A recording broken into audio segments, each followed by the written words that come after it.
আসসালামু আলাইকুম, welcome to our today session. আজকে গত দুইটা ক্লাসে হচ্ছে আমরা 2.1 নিয়ে আলোচনা করছিলাম, যেটা হচ্ছে ভ্যাট রেজিস্ট্রেশন বা বিন registration.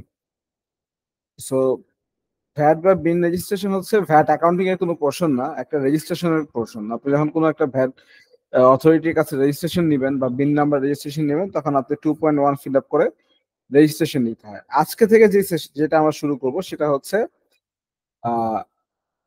VAT accounting. VAT accounting এর কয়েকটা ভার্সন আছে, যেমন ক্রয় হিসাব 6.1, বিক্রয় হিসাব 6.2, ক্রয় বিক্রয় হিসাব 6.2.1, উৎপাদন উৎপাদন সহগ উৎপাদ সহগ 4.3, সবশেষে হচ্ছে আপনার 9.1 হচ্ছে ভ্যাট রিটার্ন। সো এইগুলো আমরা স্টেপ বাই স্টেপ কমপ্লিট করে আমরা ভ্যাট রিটার্নে যাব। আজকে আমরা যাব হচ্ছে ক্রয় হিসাব পুস্তক বা মূসক 6.1, যেটাকে বলা হয় ক্রয় হিসাব পুস্তক বা ক্রয় বুক। সো আগে আমাদের জানতে হবে ক্রয় হিসাব পুস্তকটা কি। সো বলা হয়েছে এই রেজিস্টারে সব ধরনের ক্রয়ের এন্ট্রি দিতে হবে।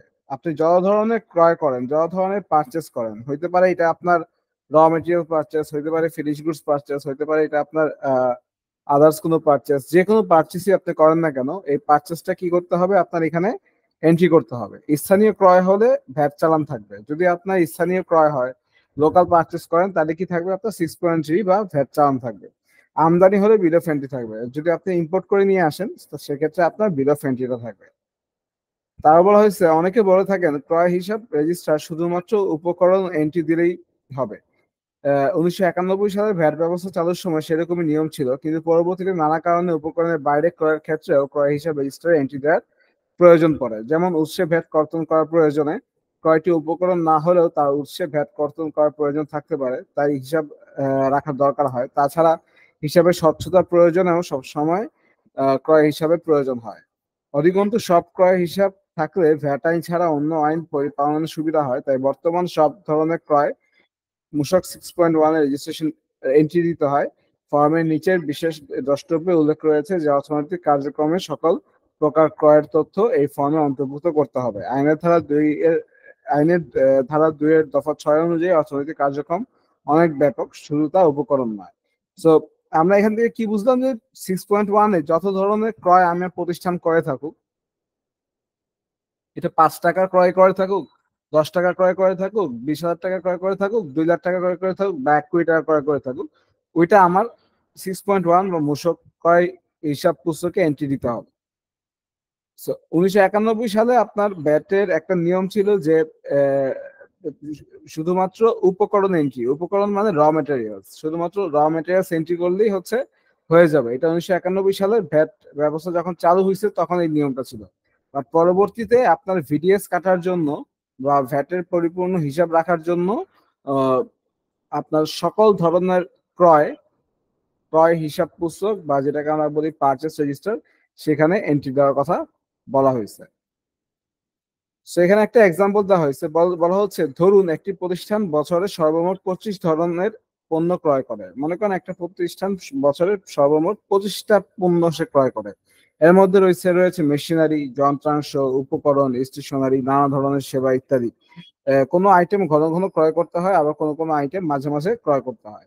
ক্রয় হিসাব রেজিস্ট্রারটি 25 ভাগে ভাগ করে নিতে হবে। যে আইটেম বেশি বেশি কেনার দরকার হয় তার জন্য বেশি পাতা রাখতে হবে, যে আইটেম কম কেনার দরকার হয় তার জন্য কম পাতা রাখতে হবে। যেমন বিদ্যুতের জন্য 1 পাতা রাখাই যথেষ্ট, কারণ মাসে একটি বিল আসবে।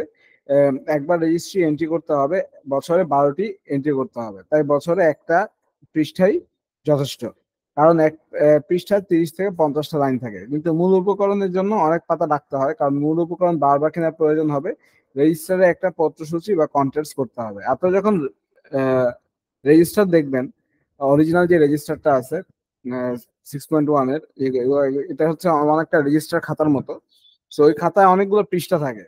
সো ওই পৃষ্ঠাগুলোকে আপনারা ভাগ করে করে নিতে পারেন। মনে করেন র মেটেরিয়ালস, যেটা খুব বেশি পরিমাণে আমার পারচেস করতে হবে, দেখা যায় যে সপ্তাহে 2 বা 3 বার পারচেস করতে হয়, সেক্ষেত্রে আপনি আলাদা একটা খাতা মেনটেন করতে পারেন 6.1 ওই র মেটেরিয়ালস এর জন্য।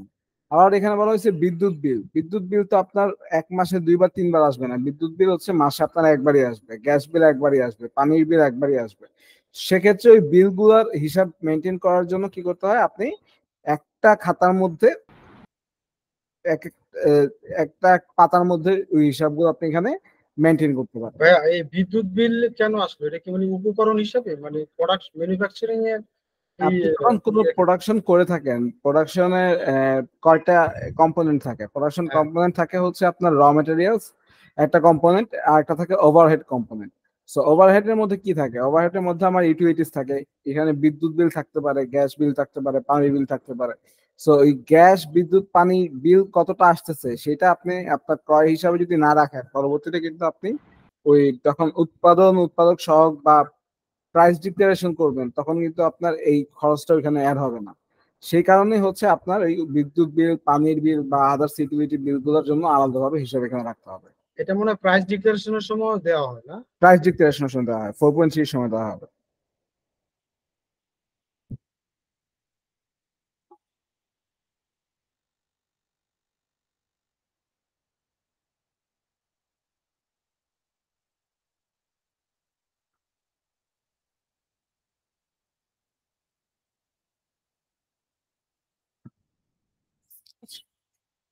তারপর বলা হয়েছে প্রতি অর্থ বছরে 1 জুলাই থেকে 30 জুন পর্যন্ত, মানে আপনার 1 জুলাই থেকে 30 জুন পর্যন্ত রেজিস্টার পরিবর্তন করা ভালো। মানে আপনার প্রতি অর্থ বছরে আপনি রেজিস্টার পরিবর্তন করেন, মনে করেন আপনি একটা রেজিস্টারে পিছনে কিছু কয়েকটা পাতা বাকি আছে কিন্তু আপনার অর্থ বছর শেষ হয়ে গেছে, সেক্ষেত্রে আপনি কি করবেন? সেক্ষেত্রে আপনি চাইলে পুনরায় নতুন করে রেজিস্টারটাকে আবার নতুন একটা রেজিস্টার কিনে নিতে পারেন। সো এই জন্য বলা হয়েছে যে আপনার পুনরায় রেজিস্টার পরিবর্তন করা ভালো, তাহলে অডিট করা সহজ হয়। তাহলে বলছে অডিট করা এখানে সহজ হয়।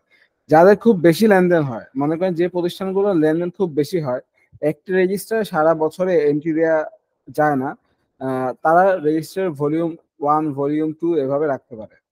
দেখা যায় যে কিছু কিছু প্রতিষ্ঠানে সারা বছর এন্ট্রি দেওয়া যায় না, কারণ তারা এখানে ভলিউম 1, ভলিউম 2 এইভাবে তারা রাখতে পারে। আহ, আহ, সে- মানে দেখা যায় যে খাতা এত বেশি প্রোডাকশন হয় যে একটা খাতার মধ্যে তাদের মানে ম্যানেজ করা যায় না। সেক্ষেত্রে তারা কি করে, ওই ক্রয়ের খাতাগুলোকে ভলিউম 1 একটা রাখে, ওটা শেষ হওয়ার পরে আবার নতুন করে যখন ওইটার সমাপনী যে প্রারম্ভিক যে হিসাবে নিয়ে আসে, মানে ক্লোজিং স্টকটা অপারেটিং স্টক হিসাবে নিয়ে আসে, ওইটাকে আবার ভলিউম 2 হিসাবে নিয়ে আসে। এভাবে ভলিউম 1, ভলিউম 2 হিসাবে রাখতে পারে। বলা হয়েছে বর্তমান ক্রয় হিসাব রেজিস্টারে মোট 21টি কলাম আছে। বর্তমানে ক্রয় হিসাব রেজিস্টারে কয়টা কলাম আছে? 21টা কলাম আছে। ইতিপূর্বে অর্থাৎ 1991 সালের ভ্যাট আইন অনুসারে ক্রয় হিসাব পুস্তকে 19টা কলাম ছিল। 1991 সালের ভ্যাট আইনে ছিল কতটা কলাম? 19টা কলাম। আর 2012 সালে যে ভ্যাট আইনটা করা হয়েছে, অ্যামেন্ডমেন্ট করা হয়েছে, তখন করা হয়েছে কয়টা কলাম? এখানে 21টা কলাম। বর্তমান ভ্যাট আইন যখন প্রণয়ন করা হয় তখন ক্রয় হিসাব পুস্তক সংক্ষিপ্ত করা ছিল, তখন কলাম ছিল 11টি। 2019 সালে সংশোধনের ক্রয় হিসাব পুস্তকটি প্রায় পূর্বের মতোই রয়েছে, সামান্য পার্থক্য রয়েছে, কয়েকটি কলাম এখানে বাড়ানো হয়েছে। আপনি যদি মনে করেন,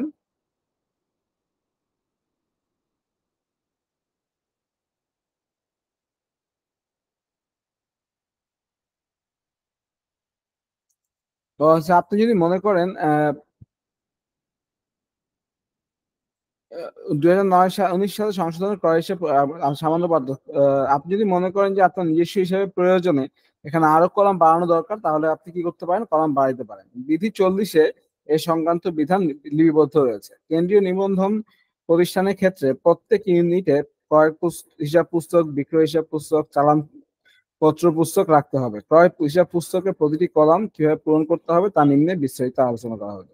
সো ক্রয় হিসাবে কলামগুলো কিভাবে আপনি ফিল আপ করবেন তা আমরা এখন দেখবো।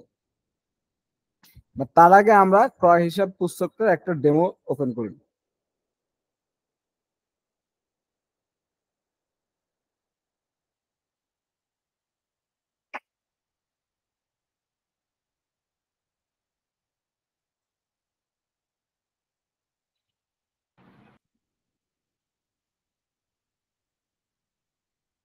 এটা হচ্ছে একটা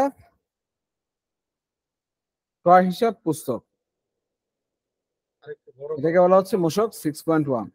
এখানে কি দেয়া আছে? প্রতিষ্ঠানের নাম, ঠিকানা, ব্যবসা শনাক্তকরণ সংখ্যা, ক্রয় হিসাব পুস্তক, পণ্য বা সেবা প্রক্রিয়াকরণে সম্পৃক্ত এমন নিবন্ধিত বা তালিকাভুক্ত ব্যক্তির জন্য প্রযোজ্য। বিধি ৪৪-১ দফা ক এবং ৪১-এর দফা ক দ্রষ্টব্য। তো এখানে আমার সব ক্রয়গুলো রাখতে হবে। এখন এখানে ক্রয়ের হিসাবগুলো আপনি কিভাবে রাখবেন সেটা আমরা একটু দেখি। বলা হয়েছে ফর্মের প্রথমে রয়েছে প্রতিষ্ঠানের নাম, ঠিকানা, নিবন্ধন নাম্বার। তারপর কলাম ১ হলো ক্রমিক সংখ্যা। ক্রমিক সংখ্যা প্রতি মাসের প্রথম তারিখ থেকে শুরু করে শেষ তারিখ পর্যন্ত ক্রমাগতভাবে যেতে হবে। এক মাস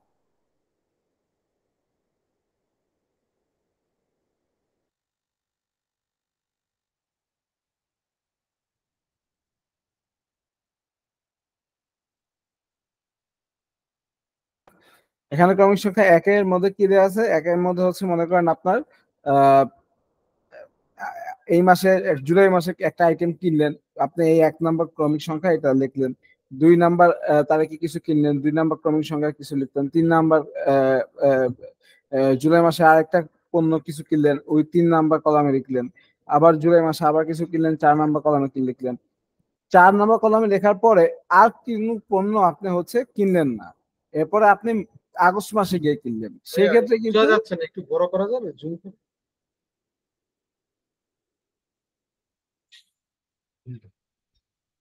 সেক্ষেত্রে কিন্তু এখানে আপনার আগস্ট মাসে ৫ নাম্বার সিরিয়াল দিয়ে শুরু হবে না, আগস্ট মাসে আবার আপনার ১ নাম্বার সিরিয়াল দিয়েই এই ক্রমিক সংখ্যাটা শুরু হবে। সেটাই হচ্ছে এখানে বিস্তারিত বলা হয়েছে। তারপর হচ্ছে এখানে এন্ট্রির তারিখ লিখতে হবে। যখন এন্ট্রি দেওয়া হচ্ছে সে তারিখটা লিখতে হবে। বিল অফ এন্ট্রি বা চালানপত্রের তারিখ নয়, বিল অফ এন্ট্রি বা ভ্যাট চালানপত্রের জন্য পরবর্তীতে কলাম আছে। সো এখানে এন্ট্রির তারিখ, যে তারিখে আপনি পারচেস করছেন, আপনি যেই তারিখে পণ্যটা ক্রয় করছেন, ওই তারিখটা হচ্ছে আপনার এখানে বসাইতে হবে। ওই তারিখটা এখানে বসাইতে হবে ২ নম্বর কলামে না? ২ নাম্বার কলামে। ২ নাম্বার কলামে যেই ১ নাম্বার কলামে তো হচ্ছে কি আপনি ক্রমিক নাম্বার লিখবেন ১। ২ নাম্বার কলাম তারিখে আপনি হচ্ছে যে তারিখে আপনি পণ্যটা ক্রয় করছেন, ওই তারিখটা আপনার এখানে বসাইতে হবে। তারপরে বলতেছে ৩ নাম্বারে ৩ ও ৪ নাম্বারে বর্তমান মজুদ লিখতে হবে। বর্তমান মজুদ হলো আজকের প্রারম্ভিক জের, অর্থাৎ ওই উপকরণ আজকে কত পরিমাণ বা সংখ্যা মজুদ রয়েছে ওই এই অংশের নিচে একটি ফর্ম পূরণ করে দেখানো হয়েছে। এখানে ১ থেকে ১১ পর্যন্ত কোনো মজুদ ছিল না। ক্রয় হলে মজুদের সাথে যোগ হবে, ব্যবহার হলে মজুদের সাথে বিয়োগ হবে। আমদানি বা ক্রয় করা হলে ৫ থেকে ১৬ কলামের মধ্যে লিখতে হবে। তো ৩ ও ৪ নাম্বার কলামটা কি আছে এখানে? ৩ ও ৪ নাম্বার কলাম হচ্ছে আপনার ওপেনিং ব্যালেন্স। আপনার ওপেনিং ব্যালেন্স মানে হচ্ছে আপনার মনে করেন জুলাই মাসে আপনি কাজ করতেছেন, জুলাই মাসের প্রথমে আপনার কি করতে হবে? ওপেনিং ব্যালেন্সটা এখানে টেনে নিয়ে আসতে হবে জুন মাসের ক্লোজিং ব্যালেন্সে। জুন মাসে আপনার পার্টিকুলার ওই আইটেমের যে ক্লোজিং ব্যালেন্সটা ছিল, ওই ক্লোজিং ব্যালেন্সের কোয়ান্টিটি হচ্ছে আপনি ৩ নাম্বার কলামে বসাবেন, আর ওইটার ভ্যালু বসাবেন হচ্ছে ৪ নাম্বার কলামে। কিন্তু এখানে যে ভ্যালুটা বসাবেন ওই ভ্যালুটা অবশ্যই সকল প্রকার ভ্যাট এবং সম্পর্ক শুল্ক ব্যতীত, মানে ভ্যাট এবং সম্পর্ক শুল্ক ছাড়া যে ভ্যালুটা থাকবে, বেস ভ্যালু যেটাকে আমরা বলি, ওই বেস ভ্যালুটা এখানে থাকতে হবে।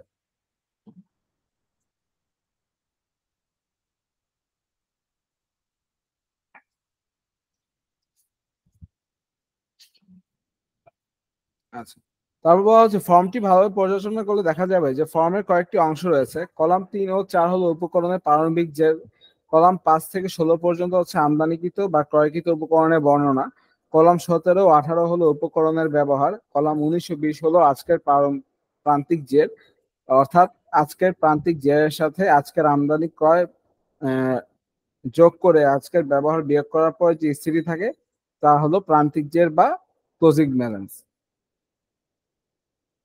সো এখানে আমাদের চালানপত্রের বিল অফ এন্ট্রি, এখানে আমার কি আসবে? বিল অফ এন্ট্রি নাম্বার আসবে, এখানে কি আসবে? তারিখ আসবে। বিল অফ এন্ট্রি তারিখ মানে যে তারিখে হচ্ছে আপনি ইম্পোর্ট করছেন ওই ইম্পোর্টের তারিখ আসবে। তারপর বিক্রেতা বা সরবরাহকারী, আপনি যদি লোকাল পারচেস করেন, লোকাল পারচেস করলে কার কাছ থেকে পারচেস করছেন ওই পারচেসের বা ওই বিক্রেতার নামটা এখানে আসবে, তার ঠিকানা এখানে আসবে, তার বিন নাম্বার যদি থাকে বিন নাম্বারটা এখানে আসবে। যদি বিন নাম্বার না থাকে তার জাতীয় পরিচয়পত্র আসবে। তারপর এখানে পণ্যের বিবরণ আসবে 10 নম্বর কলামে, যে যেই পণ্যটা আপনি কিনছেন সেটা বিবরণ বা ডেসক্রিপশন আপনি দিবেন। তারপর 11 নম্বর কলামে আসবে তার কোয়ান্টিটি, টোটাল যে কোয়ান্টিটিটা আছে সেই কোয়ান্টিটিটা আসবে। তারপর তার মূল্য, মোট মূল্য আসবে এখানে, সকল প্রকার কর বা শুল্ক ব্যতীত, মানে বেস ভ্যালু যেটা, ওই বেস ভ্যালুটা এখানে থাকবে। তারপর এখানে সম্পর্ক শুল্ক, যদি কোনো সম্পর্ক শুল্ক থেকে থাকে ওই সম্পর্ক শুল্কটা এখানে বসবে। এখানে মূসক, যদি কোনো ভ্যাট থাকে ভ্যাটটা এখানে বসবে। তারপর মোট উপকরণের পরিমাণ, এখানে মোট উপকরণের পরিমাণ বলা হচ্ছে পরিমাণের একক, কলাম 3 প্লাস কলাম 11। কলাম 3-এ কি আছে আমার এখানে, এই ওপেনিং ব্যালেন্স, ওপেনিং ব্যালেন্সের সাথে 11। আমার এখানে পারচেস, এই দুটো মিলে আমার এখানে টোটাল কোয়ান্টিটিটা বসবে। আর মূল্য সকল প্রকার কর ব্যতীত কত বসবে, 4 প্লাস 12। 4-এ কি আছে আমার ওপেনিং ব্যালেন্সের ভ্যালু, যেটা আমার সকল প্রকার কর ব্যতীত, এইটা প্লাস 12। 12-তে আমার আছে হচ্ছে মূল্য সংযোজন কর ব্যতীত যে ভ্যালুটা, এই ভ্যালুটা আমার এখানে বসবে। এটা মানে যেটা ক্রয় করছি ওটার ভ্যালু। এটা হচ্ছে ক্রয় হিসাবের মধ্যে আসবে। তারপর এখানে পরিমাণের একক, মানে আমার ইউনিট অফ মেজারমেন্ট, আমার ইউএম কি, আমি এটা কেজিতে বিক্রি করতেছি না কিসে বিক্রি করতেছি, সেটা হচ্ছে আমার এখানে দিতে হবে। তারপর এখানে আমার টোটাল মূল্য, টোটাল মূল্য আমার এখানে আসবে হচ্ছে সকল প্রকার কর ব্যতীত আমার এখানে কত টাকা, মানে কতটুকু পণ্য আমি এখানে ব্যবহার করছি, মানে এখানে আমার মোট পণ্যটা তো এখানে আসলো। মনে করেন এখানে আমি 100 কেজি আটা কিনছি, এখান থেকে আমি সুজি বানাবো। তো 100 কেজি আটা থেকে আমি হচ্ছে 20 কেজি আটা নিয়ে গেছি সুজি বানাইতে, আমার এখানে আছে কত, 80 কেজি আটা। সো এই 80 কেজি, ওই 20 কেজি আটার কোয়ান্টিটি আমার এখানে বসবে, 20 কেজি আটা। আর এটার 20 কেজির যে ভ্যালুটা আসবে ভ্যাট এবং শুল্ক ব্যতীত, সেই অ্যামাউন্টটা এখানে আসবে। তারপর এখানে আসবে প্রান্তিক জের, মানে ক্লোজিং ব্যালেন্স। ক্লোজিং ব্যালেন্সটা কত আসবে, ক্লোজিং ব্যালেন্সটা হচ্ছে আমার এখানে আসবে 80 কেজি। আর 80 কেজি যে ভ্যালুটা আসবে সকল প্রকার কর ব্যতীত, সেটা আমার এখানে আসবে। আর এখানে আমি মন্তব্য দিতে পারি। সো আমরা এটা একটা প্র্যাকটিস করবো এক্সেল একটা ফাইলে। সেখানে বলা হচ্ছে অর্থনৈতিক সকল কার্যক্রম সংশ্লিষ্ট সকল প্রকার ক্রয়ের তথ্য এই ফর্মে অন্তর্ভুক্ত করতে হবে। অর্থনৈতিক কার্যক্রমের ক্ষেত্রে সকল প্রকার ক্রয়, যত রকমের ক্রয় আমরা করি তা আমি কি করব, এই ফর্মে অন্তর্ভুক্ত করব। যে ক্ষেত্রে অনিবন্ধিত ব্যক্তির নিকট হইতে পণ্য ক্রয় করা হইবে, সেক্ষেত্রে উক্ত ব্যক্তির পূর্ণাঙ্গ নাম, ঠিকানা, জাতীয় পরিচয় নম্বর যথাযথভাবে সংশ্লিষ্ট কলাম 7, 8, 9 আবশ্যিকভাবে উল্লেখ করতে হবে। যেগুলো ক্ষেত্রে হচ্ছে আপনি অনিবন্ধিত ব্যক্তি, মানে যে ব্যক্তিটা হচ্ছে আপনার পিন নাম্বার নাই নাকি? বিন নাম্বার নাই বা যার ভ্যাট রেজিস্ট্রেশন নাই, সেক্ষেত্রে তার নাম, তার ঠিকানা, তার জাতীয় পরিচয়পত্র নাম্বার অবশ্যই এখানে উল্লেখ করতে হবে, এই 7, 8, 9 এই 3টা কলাম। তারপর হচ্ছে উপকরণ ক্রয়ের ক্ষেত্রে প্রামাণিক দলিল হিসাবে বিল অফ এন্ট্রি বা চালানপত্রের কপি সংরক্ষণ করতে হবে। আপনি যদি ইম্পোর্ট করে নিয়ে আসেন সেক্ষেত্রে আপনার বিল অফ এন্ট্রির কপিটা রাখতে হবে। আর যদি আপনি চালান লোকাল পারচেস করেন তাহলে আপনার 6.3টা এখানে পারচেস করে নিয়ে আসতে হবে। তো এই হচ্ছে একটা ফর্ম, এটা হচ্ছে এনবিআর এর ইউনিফর্ম ফর্ম। এটাকে আপনি যদি ক্রয় পুস্তক কিনতে যান আপনি এরকমই একটা ফর্ম পাবেন। ওই ফর্মের আদলেই হচ্ছে আমাদের এখানে একটা এক্সেল ফরম্যাট রেডি করা হয়েছে, সেম ফরম্যাট হচ্ছে এটা। তো এই ফরম্যাটে আমরা হচ্ছে একটা ম্যাথ এখন করব।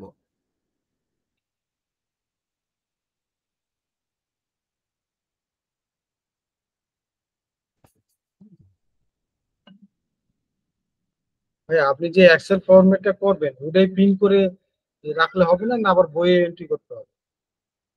ওইটাও আপনি এক্সেলে করলে ওইটাও আপনি প্রিন্ট করে বাইন্ডিং করে রাখতে পারবেন বই আকারে।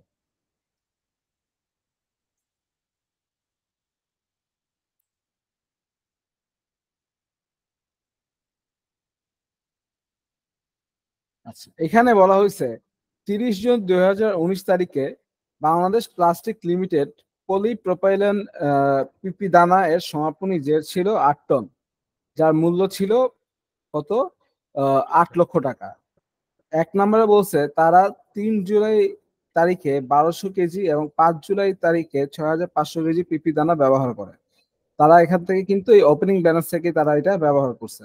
7 জুলাই তারিখে তারা বিল অফ এন্ট্রি সি 2234 তারিখ 4 জুলাই 2019-এর মাধ্যমে চীন থেকে 23 লাখ টাকা ভ্যাট আরোপযোগ্য মূল্যে 20 টন পলিপ্রোপাইলিন পিপি দানা আমদানি করে। তা বলা হচ্ছে তারা 11 জুলাই 3,500 কেজি এবং 17 জুলাই 1,800 কেজি পিপি দানা ব্যবহার করে। 19 জুলাই 2017 তারিখে তারা বাবু ট্রেডার্সের নিকট থেকে 5,75,000 টাকার পিপি দানা তারা ক্রয় করে। প্রতিষ্ঠানটি 24 জুলাই 7,000 কেজি পিপি দানা ব্যবহার করে। 26 জুলাই তারিখে তারা এবি ট্রেডার্স এর নিকট থেকে 11,50,000 টাকায় 10 টন পিপি দানা বিক্রয় করেন। সকল মূল্যের মধ্যে কিন্তু ভ্যাট অন্তর্ভুক্ত আছে। আচ্ছা, সো প্রথমে কি করা আছে যে 30 জুন 2019 তারিখে তারা কি করছে, প্লাস্টিক পলিপ্রোপাইলিনের সমাপনী যে ছিল কত 8 টন, যার মূল্য ছিল কত 8 লাখ টাকা। সো আমি এখন ফার্স্টে চলে যাব, এখানে ক্রমিক নাম্বার দিব 1।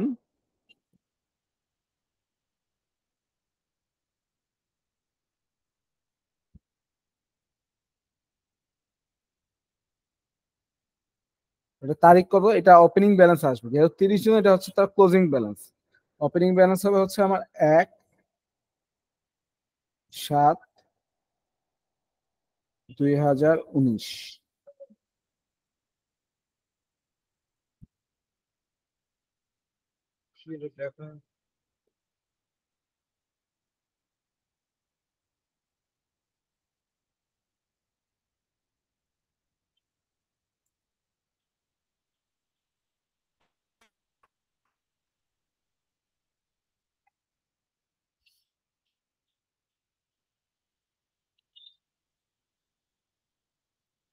আচ্ছা, 1/7/2019 কি হয়েছে, তারা ওপেনিং ব্যালেন্স কত আছে আমার এখানে 8 টন।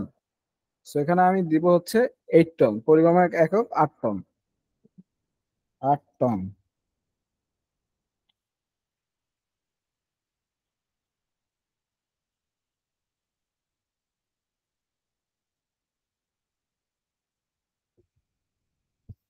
আচ্ছা, এটা ভ্যালু বলছে কত 8 লাখ টাকা, কিন্তু এখানে বলা হয়েছে কি সকল মূল্যের মধ্যে কিন্তু ভ্যাট অন্তর্ভুক্ত আছে। দ্যাট মিনস আমার এই 8 লাখ টাকা থেকে ভ্যাটের অ্যামাউন্টটা বাদ দিতে হবে। ভ্যাটের অ্যামাউন্টটা বাদ দিয়ে তারপর আমার হচ্ছে এটার ওপেনিং ব্যালেন্সটা নিতে হবে। ভাইয়া ওটা এখন তো যে ক্রয় ক্ষেত্রে বললো না, 26 জুলাই বিক্রি করার ক্ষেত্রে এটা ভ্যাট অন্তর্ভুক্ত, তার আগে কি ভ্যাট অন্তর্ভুক্ত ছিল?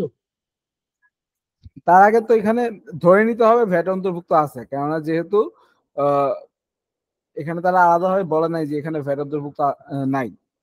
সেক্ষেত্রে এখানে যেটা তারা ব্র্যাকেটে বলছে যে সকল মূল্যের মধ্যে ভ্যাট অন্তর্ভুক্ত আছে। সকল মূল্য বলতে বোঝাচ্ছে এখানে যত ট্রানজেকশন আছে সব ট্রানজেকশনের মধ্যে কিন্তু ভ্যাট অন্তর্ভুক্ত আছে। যদি শুধুমাত্র 26 তারিখের কথা বলা হয়তো, তাহলে এখানে বলতো যে 26 তারিখের এই ট্রানজেকশনের 26 তারিখের মূল্যের মধ্যে ভ্যাট অন্তর্ভুক্ত আছে। এখানে কিন্তু সকল লেখাটা থাকতো না।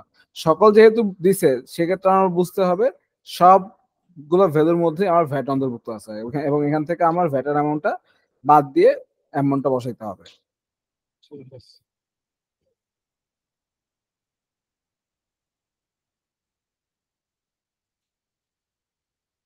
ভিডিও তো সো আমার রেকর্ডিং এখানে হচ্ছে না ভাইয়া?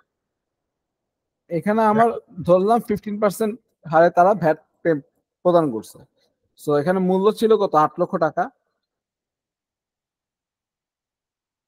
সো আমি এখান থেকে ক্যালকুলেটরে ইউজ করি।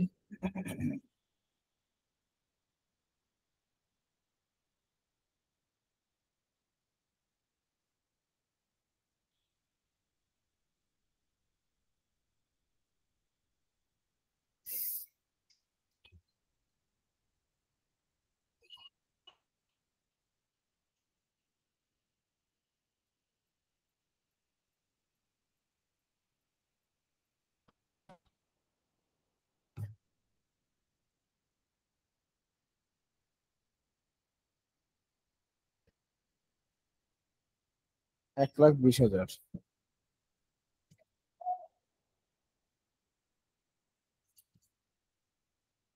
6,80,000 টাকা। So আমি এখানে বসাই 6,80,000।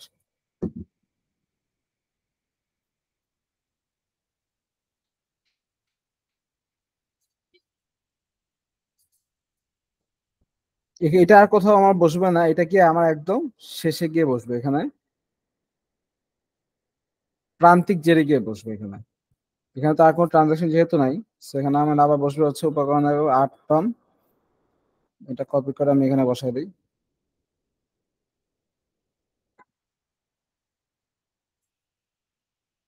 কেন এখানে কিনা হয়েছে না আবার মাঝে দেখলাম? এটা তো ওই তারিখে আর কিনা হয় নাই, এটা তো পরবর্তী তারিখ কেনা হয়েছে। এখানে আমার ওপেন, আমার এখানে এখানে কি বলা হয়েছে, 30 জুন তারিখে তারা সমাপনী জেট ছিল 8 টন। সো 30 জুনের মানে আপনার এখানে 1 জুলাই, 1 জুলাইয়ের হ্যাঁ এটার হ্যাঁ। ওপেনিং ব্যালেন্স আপনি দিচ্ছেন কত? 8 টন।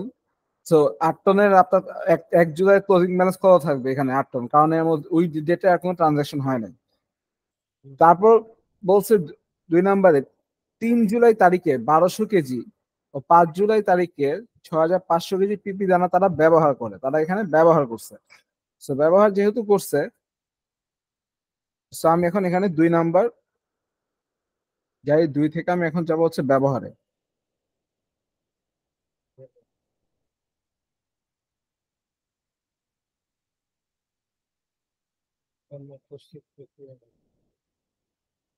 এই যে প্রস্তুত ব্যবহার, ব্যবহারে বলছে কত কেজি?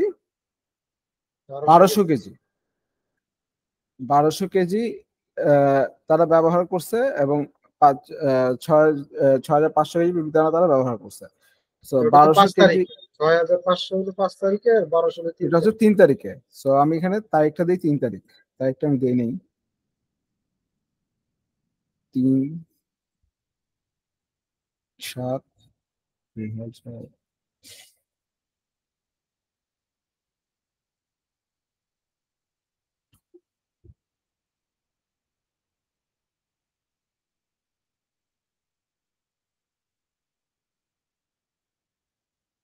আচ্ছা, সো 1200 কেজি এখানে আমি দিচ্ছি হচ্ছে 1200 কেজি।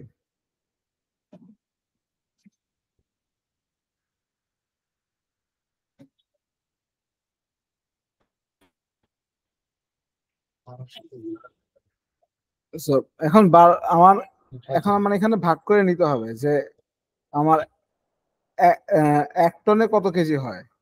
8,000, 1 টন হইলো 1,000, 8 টন হইলো 8,000 না?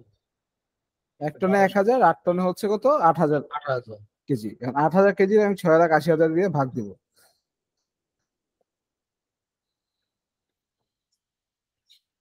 তো ওটা টাকার অ্যামাউন্টটা বের করে রাখুন।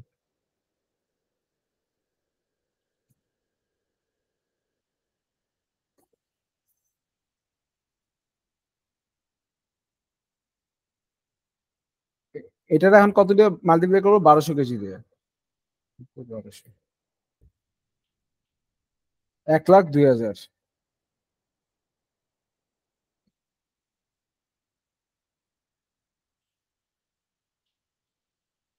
এখন আমার এখানে কি হয়েছে, এখান থেকে আমি ব্যবহার করছি। তো ব্যবহার করার ফলে কি হয়েছে, 8 টন থেকে আমার এই 1200 কেজি কমে গেছে।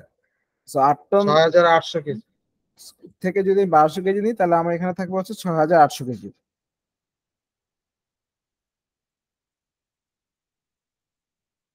আর আমার এখানে ব্যালেন্স থাকবে হচ্ছে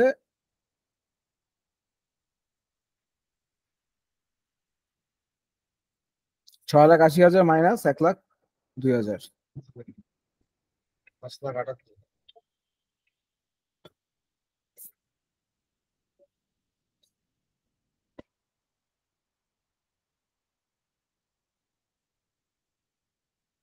5,78,000 টাকা।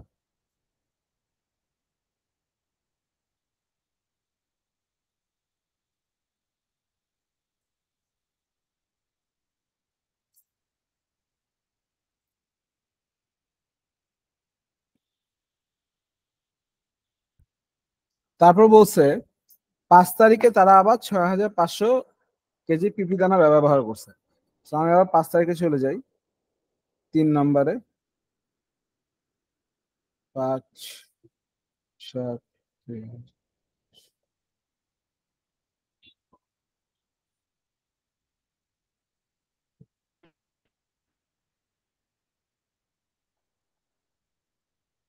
5 তারিখে তারা কি করছে,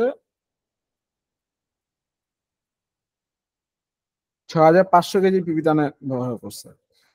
সো এখানে আসবে হচ্ছে 6500 কেজি।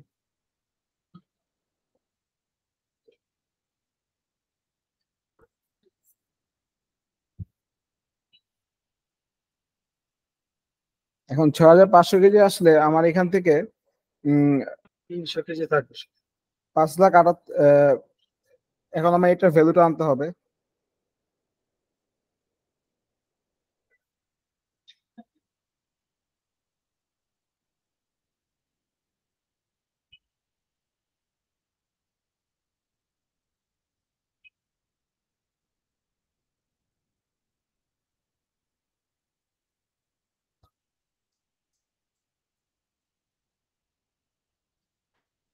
আচ্ছা, 5,52,500।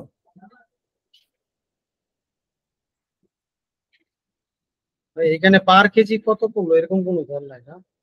ওই যে বারবার বের করতেছি ওটা না করে পার কেজি প্রতি ইউনিট এরকম কিছু কিছু।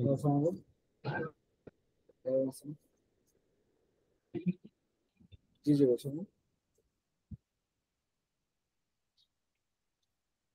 জি জি জি জি জি জি জি।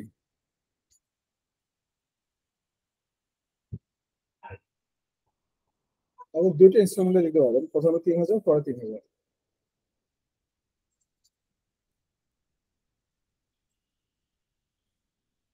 হ্যাঁ, আমরা এখানে কিছুটা ডিসকাউন্ট হচ্ছে। আমরা এই 6,000, তো আমরা হচ্ছে এখানে 500 ডিসকাউন্ট করে রাখবো, 5,500 হবে। জি জি।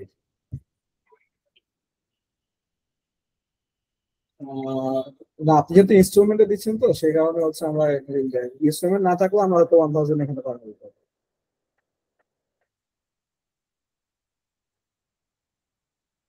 ও আচ্ছা, ঠিক আছে, আপনি তাহলে 2,500 দিয়ে এনরোল করেন, বাকিটা পরে দিন। হ্যাঁ, 5,000 টাকা।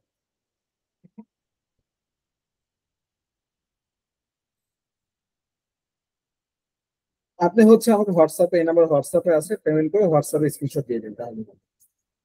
ওকে ওকে।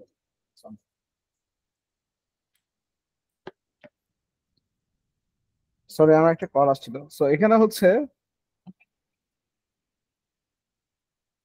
6,500 কেজিতে আমার আসতেছে কত টাকা? 5,52,500 টাকা।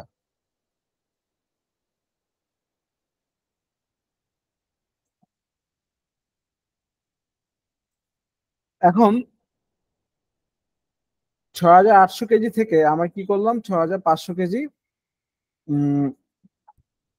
উপ- আহ, প্রক্রিয়াকরণে ব্যবহার করলাম, তাহলে আমার হাতে আছে কত কেজি? 300 কেজি আছে। এখানে দেবো 300 কেজি ক্লোজিং এ।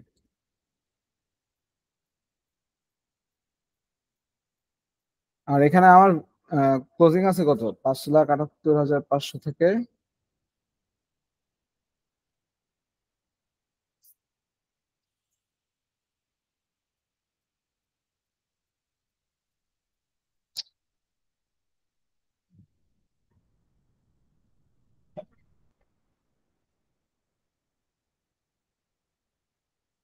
এটা হচ্ছে 5,78,000 মাইনাস 5,52,500, 25,500।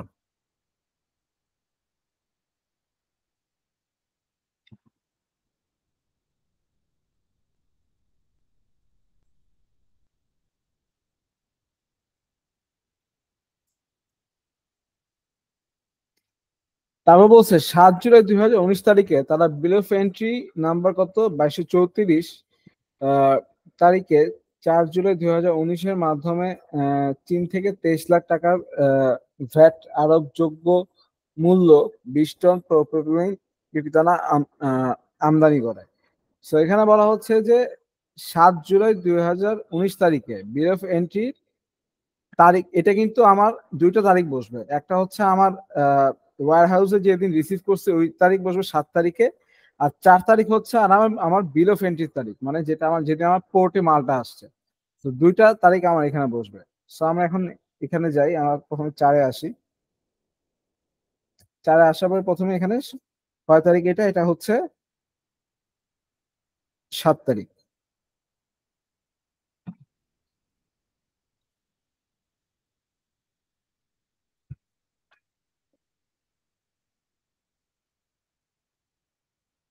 এই যে এখানে আমার বিল অফ এন্ট্রি নাম্বার বসাইতে হবে।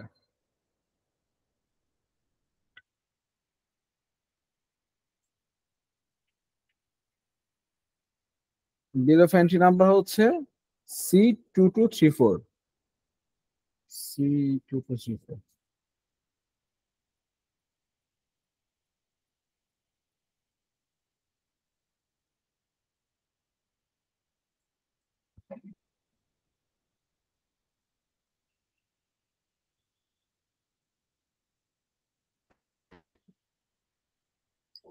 তো যখন আমি বিল অফ এন্ট্রি বসাবো তখন কিন্তু আমার সরবরাহকারীর কোনো নাম ঠিকানা কোনো কিছু আমার লেখা লাগবে না। আমি হচ্ছে এখান থেকে চলে যাবো সব বিবরণে। বিবরণে গিয়ে আমি দিব হচ্ছে এটার নাম কি কি আমি কিনছি, পলিপ্রোপাইলিন। পলিপ্রোপাইলিন।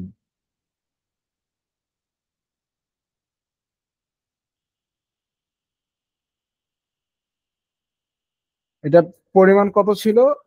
পলিপ্রোপাইলিন ছিল হচ্ছে আমাদের 20 টন, 20 টন।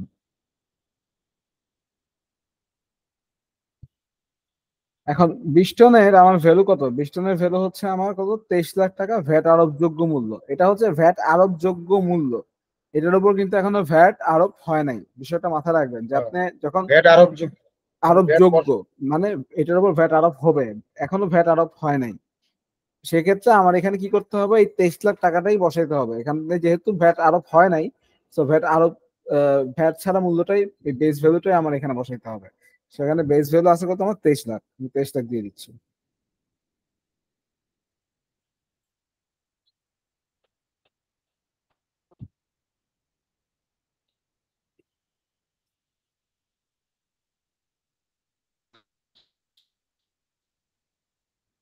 এখন এখানে হচ্ছে যেহেতু বলছে ভ্যাট আরোপযোগ্য মূল্য, ভ্যাট এখন আমার এখানে আরোপ হয় নাই, কিন্তু আমার এখানে কি করতে হবে? ভ্যাট এখন ইনপুট করে নিতে হবে, কারণ আমি যখন ছাড়াই নিয়ে আসছি তখন কিন্তু আমি কিন্তু ভ্যাট দিয়ে নিয়ে আসছি।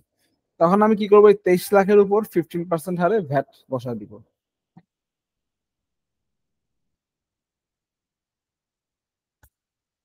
সেখানে আমার ভ্যাট অ্যামাউন্টটা চলে আসছে। তারপর বলছে তারা 11 জুলাই 3500 কেজি আর 17 জুলাই 1800 কেজি পিপি দানা ব্যবহার করে। আবার ব্যবহার, ভাই এখানে ওই 2টা তারিখ বসার কথা ছিল না, 4 তারিখ আর 7 তারিখ? আপনি এই বিল অফ এন্ট্রির গায়ের পাশে 4 তারিখ লিখে দিতে পারেন। এখানে আপনি একটা হাইফেন দিয়ে ডেটটা এখানে দিয়ে দিতে পারেন, তাহলে আপনার কাছে রেকর্ড থাকবে যে 4। বিলো ব্যান্ডটি ওই দিন আমরা আমদানি করে মানে পোর্টে পৌঁছাইছে, হুম। আর 7 তারিখ তো রিসিভ করছি। হ্যাঁ, এখানে আমি এই যে এখানে হচ্ছে আমি বিল অফ এন্ট্রির পাশে ডেট দিয়ে রাখতাম যে এই তারিখে আমার বিল অফ এন্ট্রিটা আমার পোর্টে আসছে, আর এটা এই তারিখে আমি রিসিভ করছি। আচ্ছা, আমি যে ভ্যাটটা দিলাম 34,500, এটা তো আমি আবার পরে মনে হয় রেয়াত নিয়ে নেবো না, তাই না? এটা তো এটা দিছি পরে তো। রেয়াত নিয়ে নিতে পারবেন, যেহেতু 15% হারে দিচ্ছেন, পরবর্তীতে আপনি এটা রেয়াত নিতে পারবেন। তো এখানে বলা হচ্ছে যে তারপর 11 জুলাই 3500 কেজি আর 17 জুলাই 1800 কেজি পিপি দানা ব্যবহার করে। তো 5 তারিখে কয় তারিখ? 11 জুলাই। তো আমি এখানে 11/7/2019।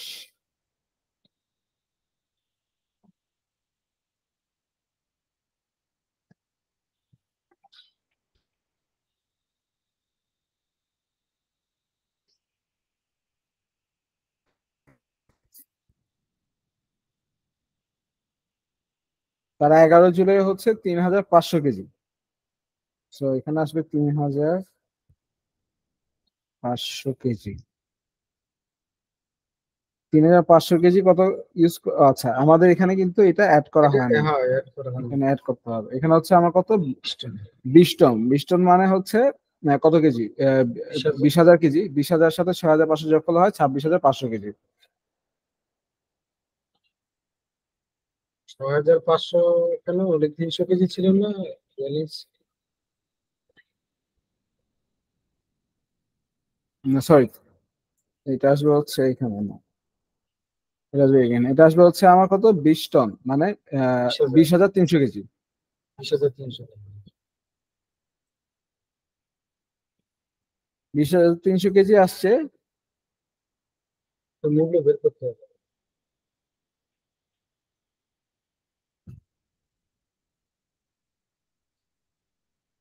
20,300 কেজি আসছে। 20,300 কেজির সাথে আমি এখন কি করব, এটার ভ্যালুটা অ্যাড করব। সো ভ্যালুটা যখন আমি অ্যাড করব, এটার সাথে কিন্তু আমার ভ্যাটের অ্যামাউন্টটাও অ্যাড হবে।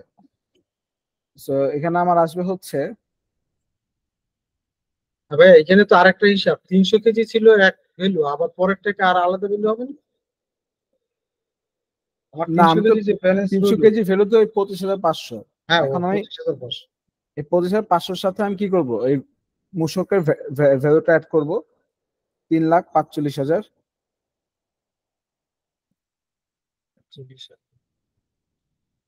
যোগ 23 লাখ,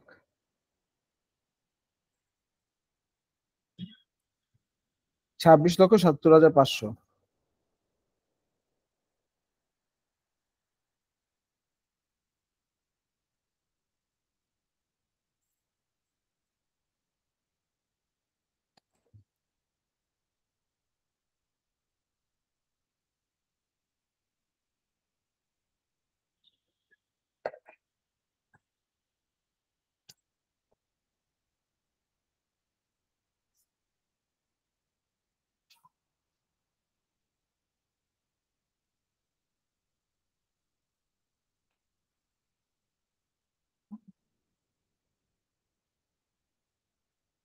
আচ্ছা, এখন আমি কি করছি, এখানে 3,500 কেজি ব্যবহার করছি। এখন 3,500 কেজি ব্যবহার করলে আমার টোটাল ভ্যালু আছে কত এখানে, 26,70,500।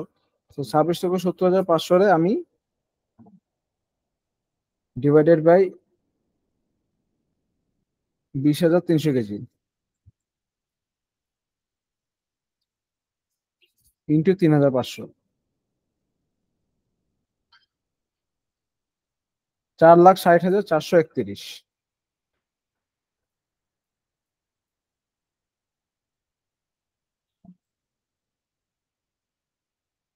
তো এখন আমার এখান থেকে আবার 3,500 কমবে। 20,300 মাইনাস 3,500, 16,800 কেজি।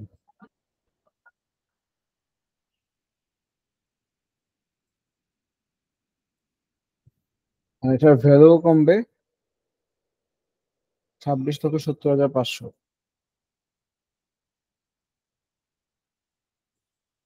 মাইনাস 4,60,431,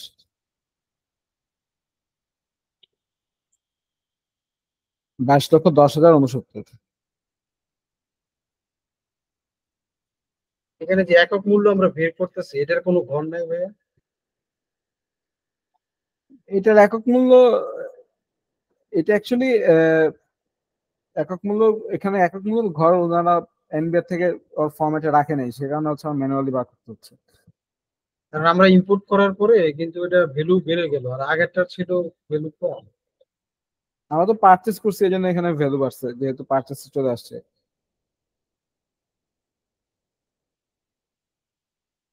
তারপর আবার কি হয়েছে, 17 জুলাই তারিখে আবার 1,800 কেজি পিপি দানা ব্যবহার করছে। এখন 17 জুলাই যাই, 6, 17/7/2019, 17তে ব্যবহার করছে কত, 1,800 কেজি পিপি দানা।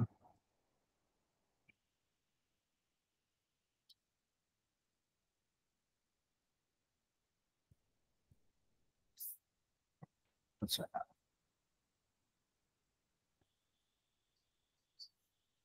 এখানে আমার ছিল হচ্ছে 2,21,131 ইন্টু 1,800,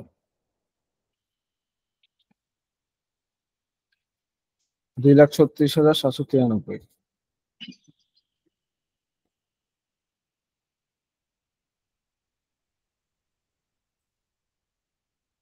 এখন 16,800 থেকে আমি 1,800 কেজি মাইনাস করব,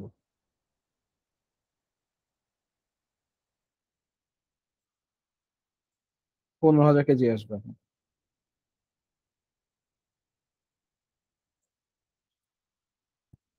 আর এখানে আসবে হচ্ছে 2,21,000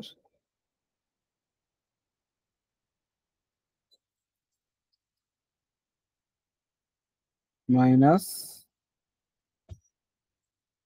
4,60,431, 17,49,638।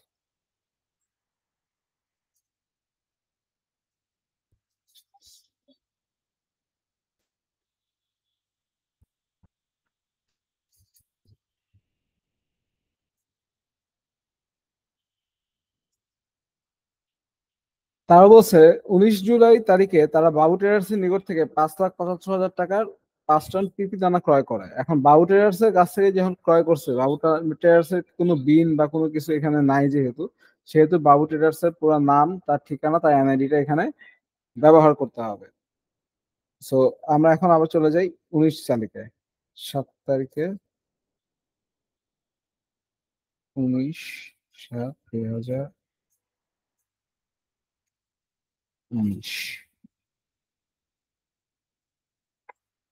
বিক্রেতার নাম কি? বাবু ট্রেডার্স। বাবু ট্রেডার্স। তার ঠিকানা দিয়ে দিলাম ওল্ড ঢাকা। তার যদি এনআইডি নাম্বার থাকে, এখানে এনআইডি নাম্বারটা দিয়ে দিবেন। আমি একটা লামসাম এনআইডি নাম্বার দিয়ে দিলাম।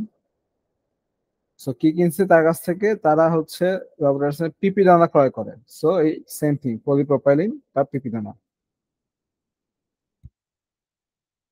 কত কোয়ান্টিটি ক্রয় করে? 5 টন। 5 টন। কত টাকায়? 5,75,000 টাকা।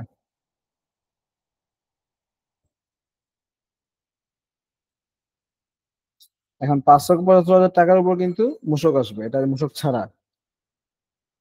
Into 15%, sorry, 5,75,000 into 15%।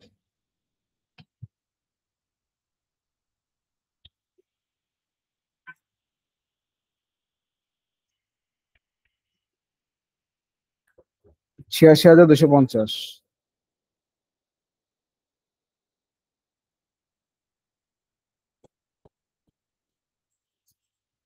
আচ্ছা, এখানে আমার এখন 5,000-এর সাথে হচ্ছে 1,800, তাহলে আসবে আমার 6,800 কেজি।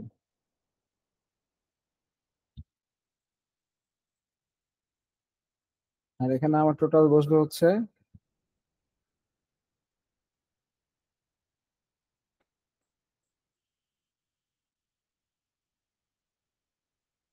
আচ্ছা, এটা এখানে আসবে না, এটা আসবে 15,000-এর সাথে 5 টন, মানে 5,000, 20,000 টন, 20,000 কেজি। এখানে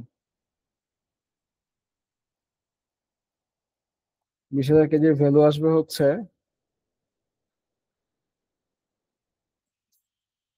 17,49,638, 17,49,638 যোগ ভ্যাট হচ্ছে আমার 86,250, 86,250 যোগ 5,75,000, 5,75,000। টোটাল আসে 24,10,888।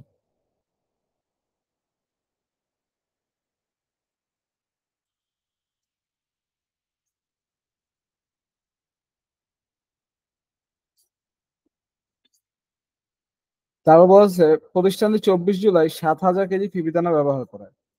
সো আমি 8 তারিখে যাই, এটা হচ্ছে কয় তারিখে করছে? 24 জুলাই। সো 24/7/2020 ব্যবহার করছে কত?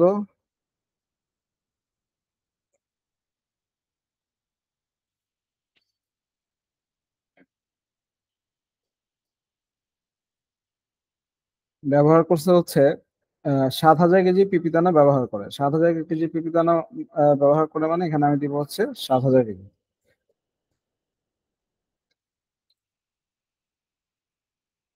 7,000 কেজির ভ্যালু আসবে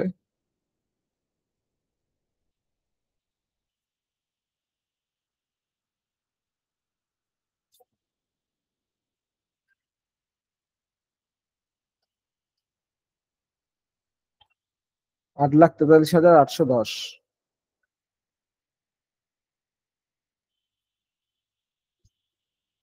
এখন আমি কি করব, 20,000 থেকে 7,000 কমায় দিলে কত থাকে? 13,000 কেজি।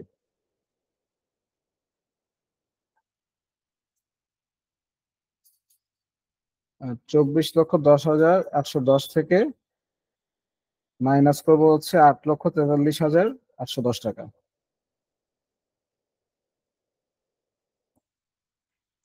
মাইনাস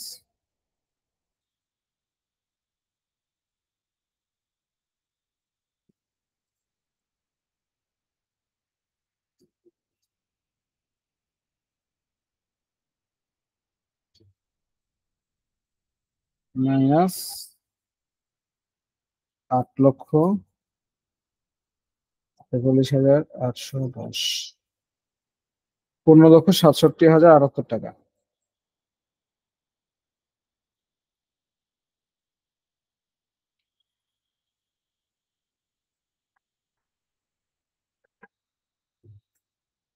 তা- তারপর 9 তারিখে বলা হয়েছে 26 জুলাই এবি ট্রেডার্স নামে প্রতিষ্ঠানের নিকট থেকে 11,50,00,000 টাকায় 10 টন পিপি দানা বিক্রয় করে। তো এখানে বলছে যে এখানে একটু ভুল আছে, এটা হবে ক্রয় করেন হবে, এখানে বিক্রয় হবে হবে না, যেহেতু এটা ক্রয় হিসাব, ক্রয় আসবে এখানে। সো আমরা এখন 26 তারিখে যাই, 26/7/2019। এটা হচ্ছে এবি ট্রেডার্স, এটা ওল্ড ঢাকা, জাতীয় পরিচয়পত্র দিলাম, পলিপ্রোপিলিন,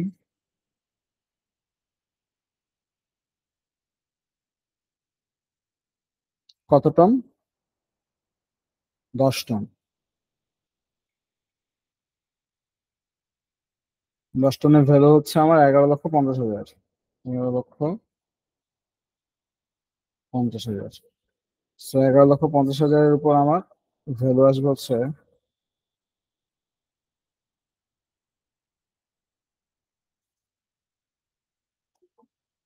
1,72,500।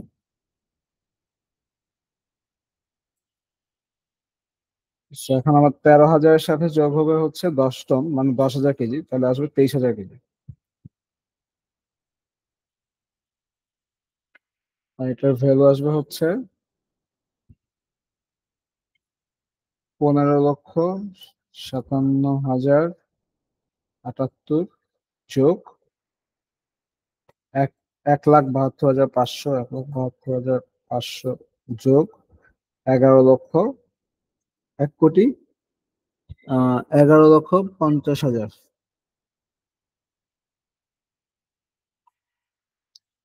28,79,578।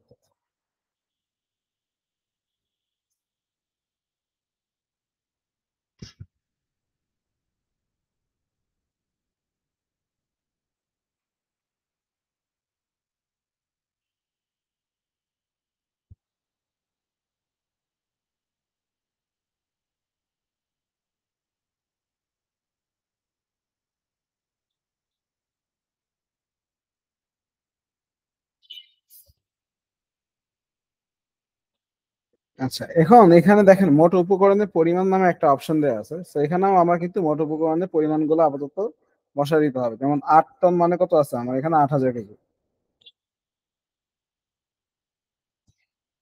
এটার ভ্যালু আছে আমার কত? সর্ববার ক্রয় বাজারে 6,80,000 টাকা।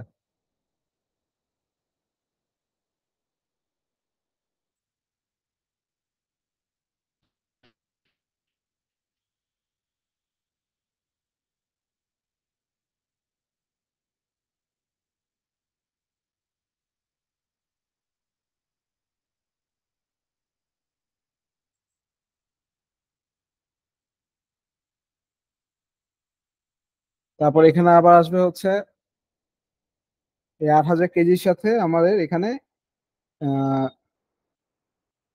20 টন, 20 টনের ক্ষেত্রে আসছে হচ্ছে কত? আমার 28,000 কেজি।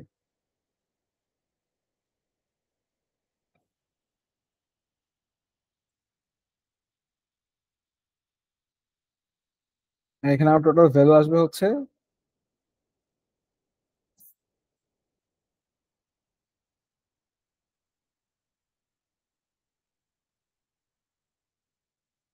6,80,000 যোগ 3,45,000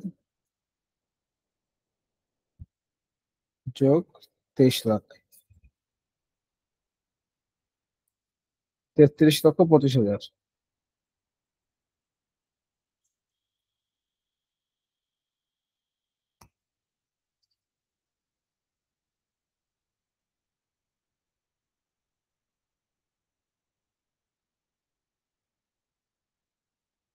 তারপরে এখানে আমার পলিপ্রোপিলিন, পলিপ্রোপিলিন কত আছে আমার এখানে?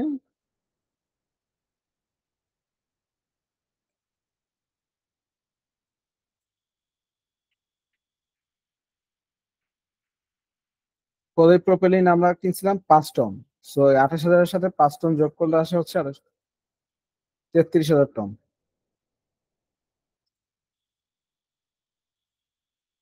তো এটার ভ্যালু আসবে হচ্ছে আমাদের এখানে 33,25,000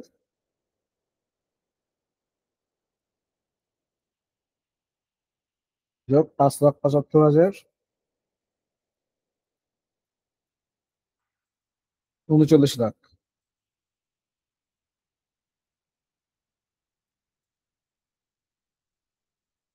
লাস্ট হচ্ছে 33,000-এর সাথে আমি আবার কিনছি কত, 10 ton. That means 43,000 ton.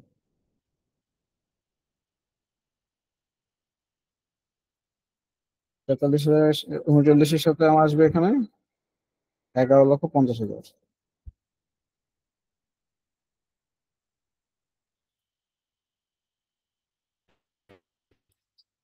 50,50,000। So, এটা হচ্ছে আমাদের টোটাল ক্রয় হিসাব। এটা পুরোই ক্লারিক্যাল একটা কাজ। এটা হচ্ছে যারা আপনাদের ভ্যাট অফিসে বা ভ্যাট অফিসের ক্লারিক্যাল বা করণিক কাজ করে, তারা এই কাজগুলো এখানে করে থাকে। কতটুকু পণ্য আপনি কিনছেন, কতটুকু আপনি উপকরণ আপনি ব্যবহার করছেন, তার ক্লোজিং ব্যালেন্স কত ছিল, পুরোটাই হচ্ছে এখানে দেয়া আছে।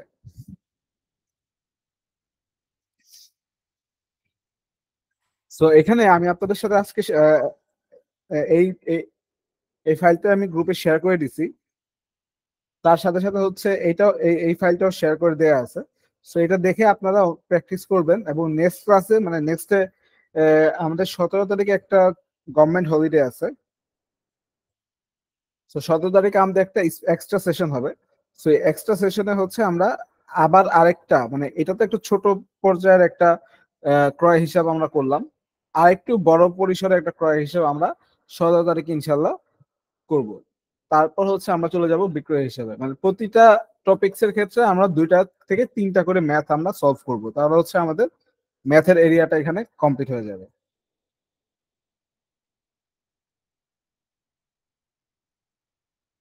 সো আমি আজকের মতো আমাদের এই ভ্যাটার সেশনটা এখানে এন্ড আপ করছি। আমাদের পরবর্তী সেশন হবে আগামী 17 তারিখে। ইনশাআল্লাহ 17 তারিখে আমরা আরেকটা ক্রয় হিসাব নিয়ে কাজ করবো। Thank you very much for joining today session. আসসালামু আলাইকুম।